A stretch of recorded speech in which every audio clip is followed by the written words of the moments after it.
दोस्तों पॉलिटी यानी संविधान जीके से top 25 plus most important question आज आपके लिए लेके फिर हाजिर है। ये 9th वीडियो लेक्चर दोस्तों। आई होप आप लोग अच्छे होंगे। स्वागत है आपका श्रेष्ठ क्लासेस में।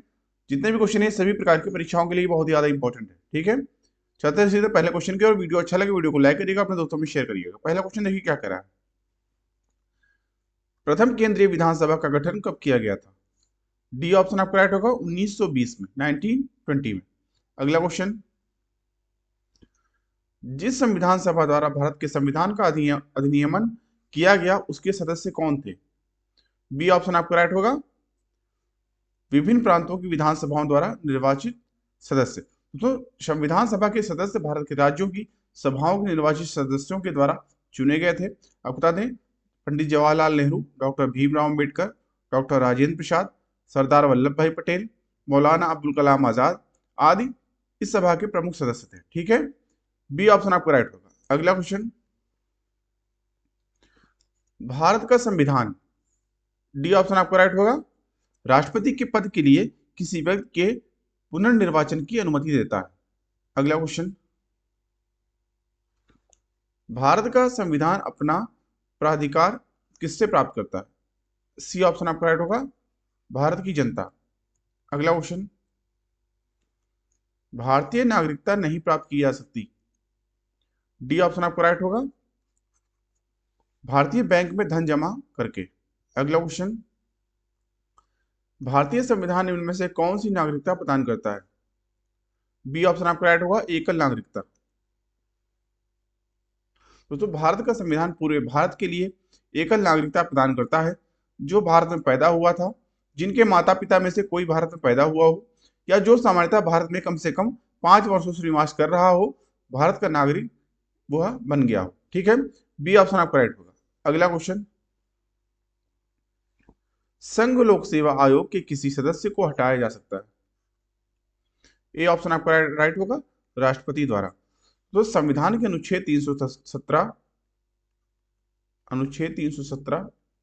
के अनुसार लोक सेवा आयोग के अध्यक्ष या सदस्य को केवल कदाचार के आधार पर ही राष्ट्रपति के आदेश से हटाया जा सकता है, जो कि सर्वोच्च न्यायालय को राष्ट्रपति के निर्देशों के अनुसार दिया जा सकता है। ठीक है, इस हिसाब से ए ऑप्शन आपका राइट होगा। अगला क्वेश्चन,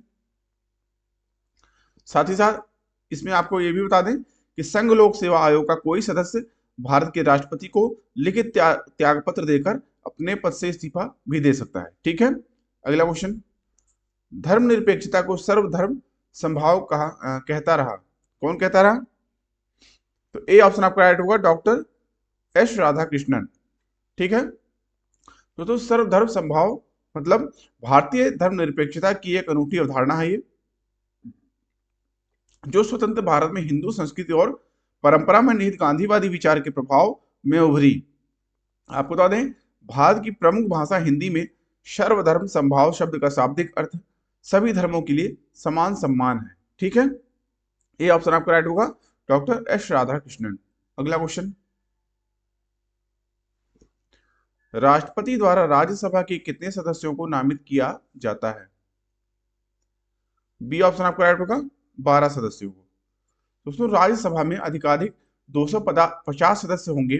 आपको बता दें 238 सदस्य जो होते हैं राज्यों तथा संघ राज्य क्षेत्रों के प्रतिनिधि होंगे। आपको बता दें, तथा इसमें 12 सदस्य को राष्ट्रपति द्वारा मनोनीत यानी नामांकित किया जाता है।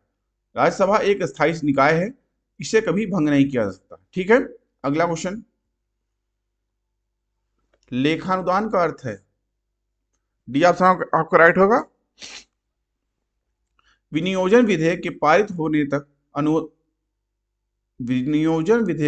होने तक अनुदानों के लिए मांग के संबंध में व्यय करने के लिए विधायी स्वीकृति। ठीक है, अगला क्वेश्चन, भारतीय संविधान में लोकसभा तथा राज्यसभा के सदस्यों की अधिकतम संख्या कितनी निर्धारित की गई है?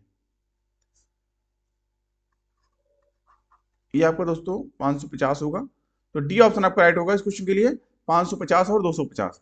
दोस्तों 550 लोकसभा सदस्यों की अधिकतम संख्या निर्धारित की गई है, जिसमें से 530 सदस्य जो होते हैं, 530 सदस्यों जो है राज्यों से होते हैं, 530 सदस्य राज्यों से, 20 सदस्य जो होते हैं वो आपके केंद्र शासित प्रदेशों से होते हैं।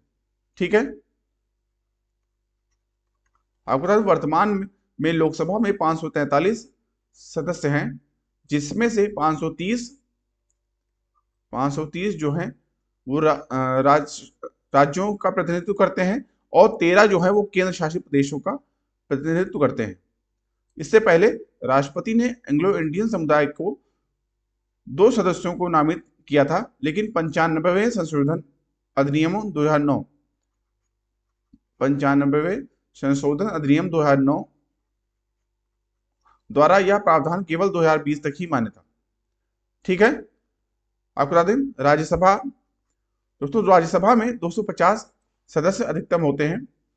238 जो सदस्य होते हैं वो आपके राज्यों का प्रतिनिधित्व करते हैं, 238 राज्यों का प्रतिनिधित्व करते हैं, और इसमें जो 12 सदस्य होते हैं वो राष्ट्रपति द्वारा मनोनीत किए जाते हैं। ठीक है, इस हिसाब से डी ऑप्शन आपका इस क्वेश्चन के ऐड होगा। अगला क्वेश्चन, संसद में आधिकारिक विपक्षी समूह के रूप में मान्यता प्राप्त करने के लिए उसके कितने सदस्य होने चाहिए? डी ऑप्शन आपका ऐड होगा कुल सदस्य संख्या का 1/10वां भाग। ठीक है, अगर ये कोई प्राप्त कर लेता है कोई पार्टी तो वह विपक्ष का नेता होता है। अगला क्वेश्चन,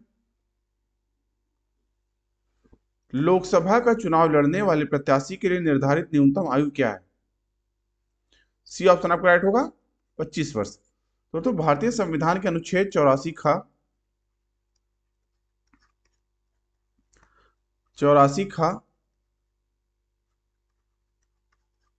में यह प्रावधान है कि लोकसभा चुनाव लड़ने के लिए न्यूनतम उम्र 25 वर्ष होनी चाहिए।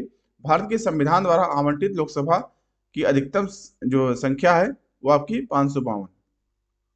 ठीक है, सी ऑप्शन आपका राइट। अगला क्वेश्चन,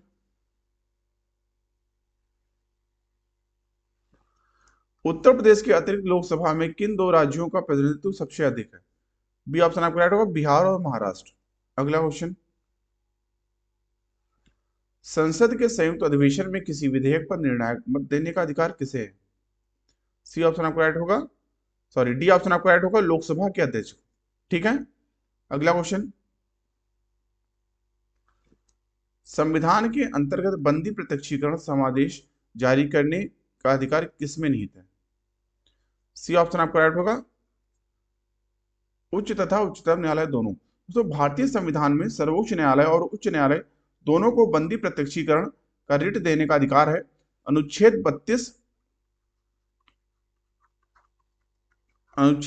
यानी 32 संवैधानिक उपचार के अधिकार से संबंधित है, या संविधान के भाग 3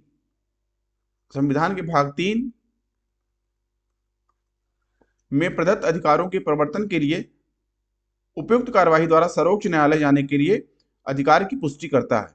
ठीक है, इस हिसाब से सी ऑप्शन आपका क्वेश्चन की राइट होगा। अगला क्वेश्चन, निम्नलिखित में से कौन सा निजी स्वतंत्रता का एक आधार है? बी ऑप्शन आपका राइट होगा बंदी प्रत्यक्षीकरण। अगला क्वेश्चन, मौलिक अधिकारों को लागू करने के लिए रिट जारी की जाती है। सी ऑप्शन आपका राइट होगा उच्चतम न्यायालय द्वारा।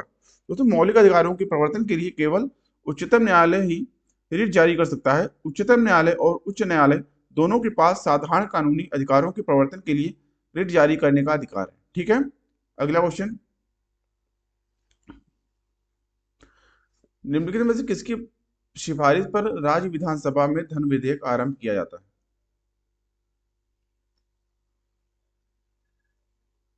ए ऑप्शन आपका राइट होगा राज्यपाल।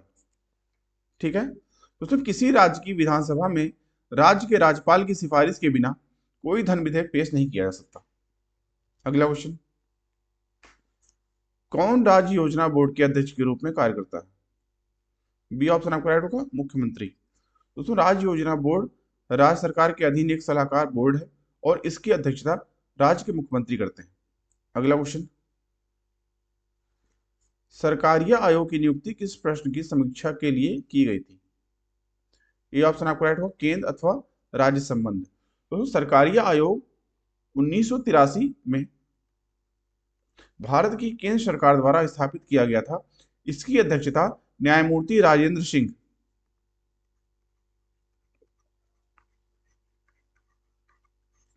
राजेंद्र सिंह सरकारिया ने की थी। आपको बता दें, यह केंद्र और राज्य सरकार के बीच संतुलन की जांच करने के लिए स्थापित किया गया था। यह भारत के संविधान के ढांचे में बदलाव का सुझाव देने के साथ साथ उनके संबंधों की भी जांच करता है। ठीक है, इस हिसाब से ए ऑप्शन आपका राइट होगा, केंद्र अथवा राज्य संबंध। अगला क्वेश्चन, निम्नलिखित में से किस अधिवेशन में नियंत्रक महालेखा परीक्षक नामक पद का सुझाव दिया गया है? सी ऑप्शन आपका राइट होगा, 1935 का अधिनियम। तो भारत सरकार अधिनियम 1919 के तहत महालेखा परीक्षक को सरकारी नियंत्रण से मुक्त कर दिया गया, क्योंकि पद को वैधानिक दर्जा दिया गया था। आपको बता दें, भारत सरकार अधिनियम 1935 ने संघीय ढांचे में प्रांतीय लेखा परीक्षकों के लिए प्रावधान करके महालेखा परीक्षक के पद को और शक्ति प्रदान की। ठीक है, इस हिसाब से 1935 का अधिनियम राइट होगा। अगला क्वेश्चन,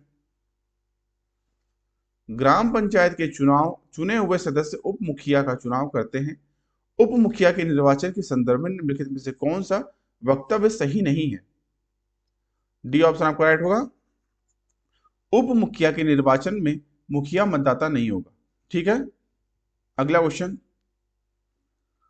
मुखिया स्वहस्ताक्षरित आवेदन देकर अपने पद से परित्याग कर सकता है। बिहार पंचायती राज अधिनियम 2006 के अंतर्गत उसे अपना आवेदन किसे प्रेषित करना होगा?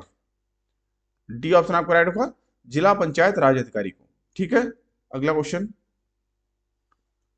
भारतीय संविधान में किसकी सिफारिशों पर मूल कर्तव्यों को सम्मिलित किया गया है? बी ऑप्शन आपका राइट होगा, स्वर्ण सिंह समिति। दोस्तों 1976 में कांग्रेस पार्टी द्वारा सरदार स्वर्ण सिंह समिति का गठन किया गया था। इसे मौलिक कर्तव्यों के बारे में सिफारिशें करने के लिए बनाया गया था, जिसकी आवश्यकता और अनिवार्यता आंतरिक आपातकाल 1977 के संचालन के दौरान महसूस की गई थी। आपको बता दें, समिति ने संविधान में मौलिक कर्तव्यों पर एक अलग अध्याय को शामिल करने की सिफारिश की थी। ठीक है, तो स्वर्ण सिंह समिति, बी ऑप्शन राइट होगा। अगला क्वेश्चन, और दोस्तों कल का प्रश्न क्या था? धर्मनिरपेक्ष शब्द भारत के संविधान की उद्देशिका प्रस्ताव का एक भाग है। डी ऑप्शन आपको इस क्वेश्चन का राइट होगा, 42वें संशोधन के बाद। ठीक है, अगला क्वेश्चन, आज का प्रश्न दोस्तों क्या है आपके लिए? किस संवैधानिक संशोधन विधेयक द्वारा संसद ने मतदान की आयु को कम करके 21 से 18 वर्ष की? 42वां संशोधन, 44वां, 61वां या 73वां? इस क्वेश्चन का जवाब आपको कमेंट बॉक्स में देना है। साथ ही साथ आप ये भी बताइए कि कितने प्रश्न आपके सही आ रहे हैं। ठीक है, अभी के लिए इतना ही। आई होप आपको वीडियो अच्छा लगा होगा। वीडियो अच्छा लगा, वीडियो को लाइक करिए, अपने दोस्तों में शेयर करिए। साथ ही साथ अगर आपने चैनल को सब्सक्राइब नहीं किया है तो चैनल को सब्सक्राइब करना ना भूलें, जिससे चैनल पर आने वाले इंपॉर्टेंट वीडियो के नोटिफिकेशन आपको समय से मिलते रहें। अभी की वीडियो को देखने के लिए धन्यवाद। मिलते हैं दोस्तों नेक्स्ट वीडियो में, तब तक के लिए थैंक यू, जय हिंद।